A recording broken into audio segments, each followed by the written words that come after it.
So we're back now with the cost of education. Right now, Indianapolis Public Schools is facing a $40 million deficit. So Marion County homeowners may soon be asked to help make it up. The Indianapolis Public Education Corporation is gearing up for a key vote to help fund IPS. Our Ashton Hackman is live at the City County Council building to break down exactly what all of this is about. Ashton, $40 million, that's a lot.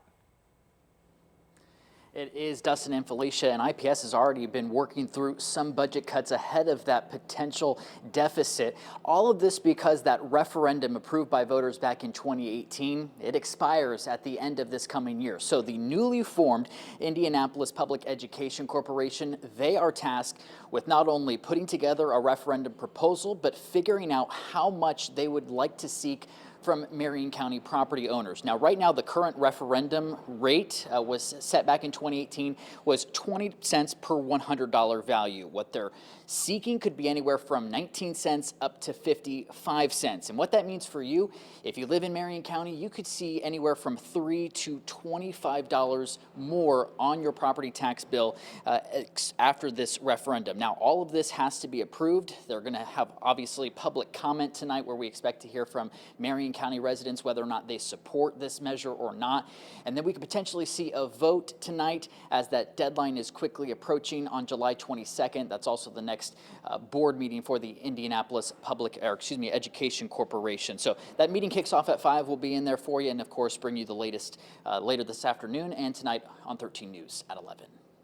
All right, Ashton, thank you very much. Joining us now to talk more about this is Chalkbeat Indiana Bureau Chief MJ Slaby. Thank you very much for being here. Thanks for having me. So the Indianapolis Public Education Corporation, some people I think may still be unfamiliar with what that is exactly. Yeah, so that is a new body that state lawmakers created earlier this year, and they take over some key powers from school boards, both the charter school boards and the elected IPS boards. So things around buildings, things around buses, but what we're talking about tonight is the ability to put that referendum or tax measure on the ballot.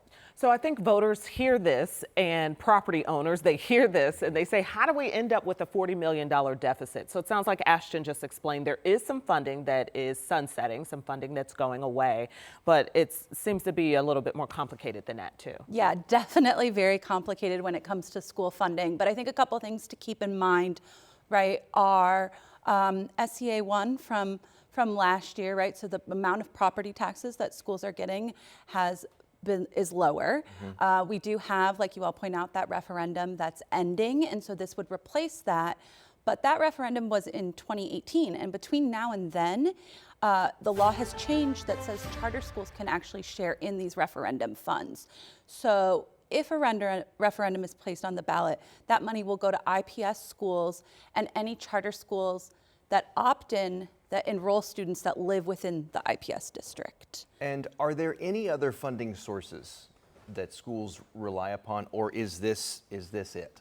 So there's 3 main buckets, right? When you think about there's federal funds, things like, like Title I, that kind of thing. Then there's state funding. We think a lot about state funding when we think about those per pupil amounts, right? So the state gives a certain amount of money for each student. And then there's the property taxes. And so schools get property taxes. And when we're talking about referendum, it's an increase of that property tax amount that's already going to schools, just like it goes to other local city things. So what if voters don't approve this? What if the funding doesn't happen through property taxes? Yeah, so at the last meeting of the Public Education Corporation, IPS Superintendent Johnson kind of went over some of those things, and I think there will be you'll see a lot more cuts at IPS. IPS has already announced a couple cuts, but a lot of cuts. Larger class sizes. Maybe. Potentially, right? Staffing, less opportunities, some of those things that were part of that Rebuilding Stronger, right? To give students more opportunities for like band and art and that kind of thing. I mean, we really don't know, but I think we could say a lot of cuts and a lot of destabilization for students and teachers. All right, MJ Slaby with Chalkbeat Indiana, thank you so much for your insight. Thanks for having me. Look forward to seeing you again, and to Ashton, we'll find out what happens at the meeting tonight.